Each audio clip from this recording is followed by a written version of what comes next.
Our lead story of the day is regarding Donald Trump being indicted on federal charges related to document handling and obstruction of justice. Before we get into any of the details, support a true American patriot by hitting that like and subscribe button. Leave us a short, sweet comment down below. The question of the day is, do you think the justice system has a little bit of a double standard? You think Lady Justice is peeking under that blindfold a little bit too much geared towards Republicans and conservatives and not as much towards Democrats? Let us know in the comment section below. Former President Trump has been indicted on federal charges that emerged out of Special Counsel Jack Smith's months-long investigation. Trump is listed in the indictment, which has not been unsealed, as a criminal defendant. He's been ordered to appear in federal court in Miami on Tuesday. What's going to be interesting is on Tuesday, if Miami's going to have as much security as New York did, because New York spent millions, like an astronomical amount of money, on Trump showing up. Furthermore, Trump himself announced the indictment on his social media platform, Truth Social. Sources say federal prosecutors informed Trump's attorneys of the indictment a short time before he revealed it. Here's a quote from Trump. "The corrupt Biden administration has informed my attorneys that I have been indicted, seemingly over the boxes hoax. Even though Joe Biden has 1,850 boxes at the University of Delaware, additional boxes in Chinatown, D.C., with even more boxes at the University of Pennsylvania, and documents strewn all over his garage floor where he parks his Corvette, and which is, quote-unquote, secured by only a garage door that is paper thin, and open much of the time," Trump said on Truth Social. Look, Trump, not wrong. Not wrong. We've said it. Jackie Heinrich said it. Peter Doocy said it. I mean, hell, the entire press corps said it. Documents strewn everywhere, but no investigations on Joe Biden. No, of course not. Trump said he has, quote, been summoned to appear at federal courthouse in Miami on Tuesday at 3 p.m.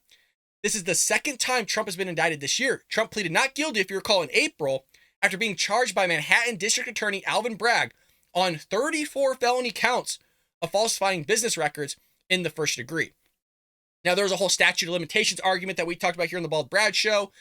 We don't think he should have been indicted and all these other things, but the Democrats are going crazy. The leftists are trying to praise to the heavens, of which they don't believe in, that he does get locked up for all this. Look, they're doing everything they can to go after this man. Furthermore, it said, "I never thought it possible that such a thing could happen to a former president of the United States who received far more votes than any sitting president in history of our country, and is currently leading by far all candidates, both Democrat and Republican, in polls of the 2024 presidential election. I am an innocent man." They've done everything to go after this guy. I mean, they've literally gone through his underwear drawer. He's been raided. Joe Biden hasn't been raided. I mean, the FBI shown up, and then we were lied about that. And we weren't just lied about the classified documents with Joe Biden like once or twice.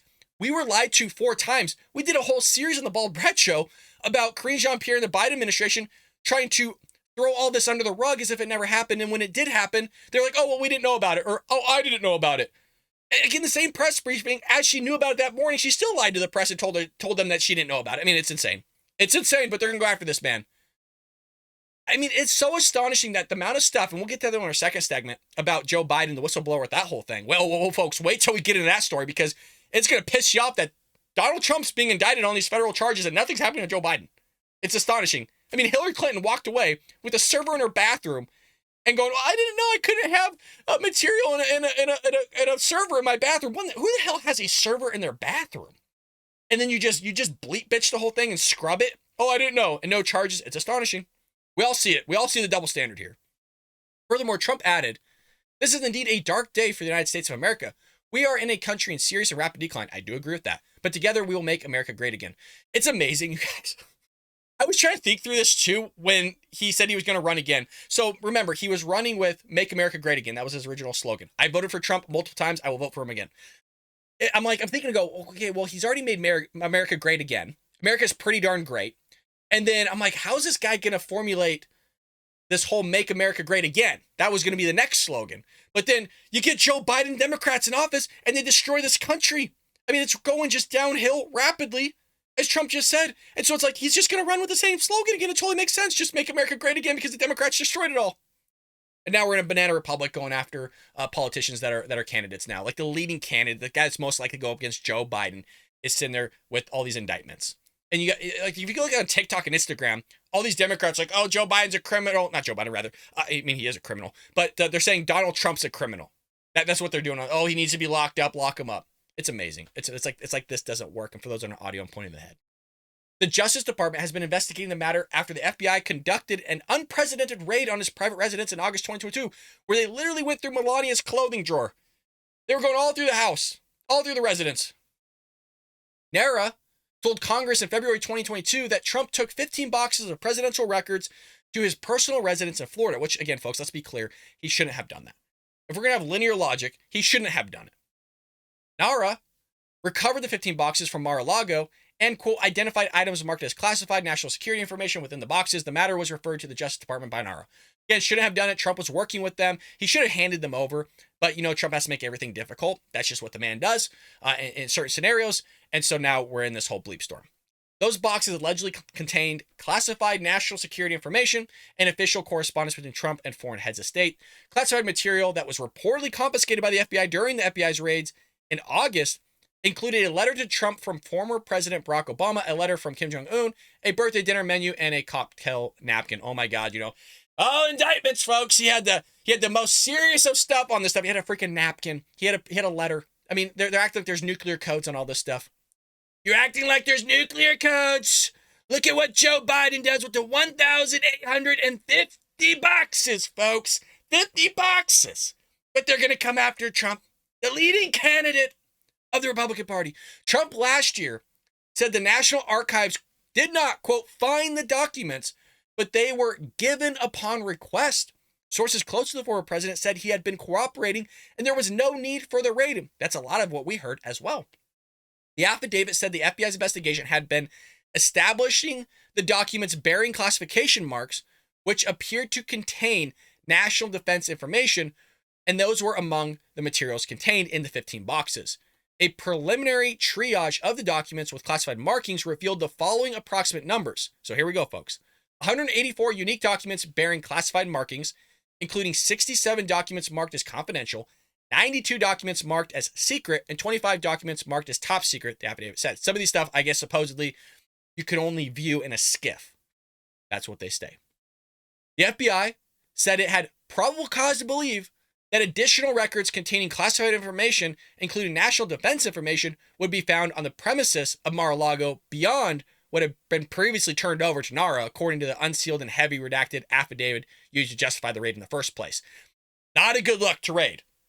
But, hey, Joe Biden just somehow invites the FBI, the National Archives over to his house and his garage in Delaware and DC and all these other places. Go, oh my God, I had almost 2,000 documents for decades.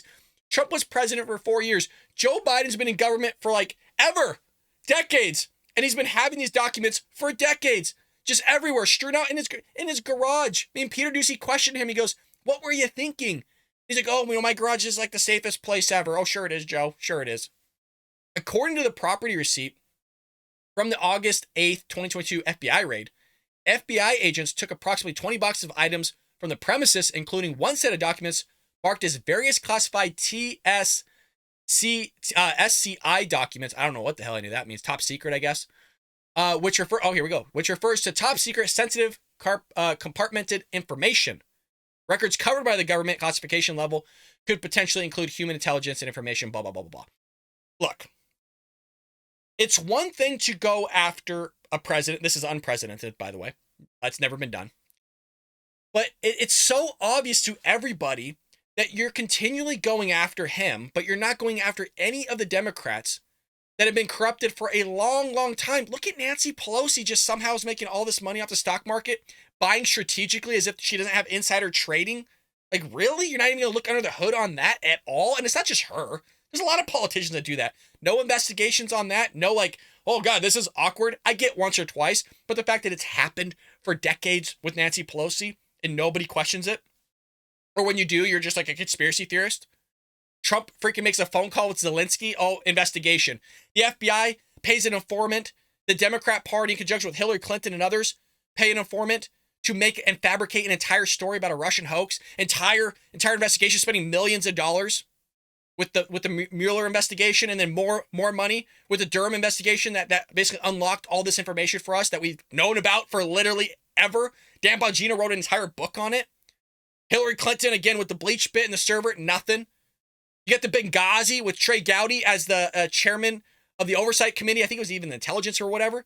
I miss that guy, Trey Gowdy. He's one of my favorites. Trey Gowdy, Jason Shavitz. Nothing. I mean, there were some investigations, but nothing tangible. Nobody got fired. Nobody lost their job on these. It's amazing. It's just amazing how this constantly happens. I hope you enjoyed that clip from the Bald Brad Show. If you did, make sure to hit that subscribe button so you can stay up to date on all our future content.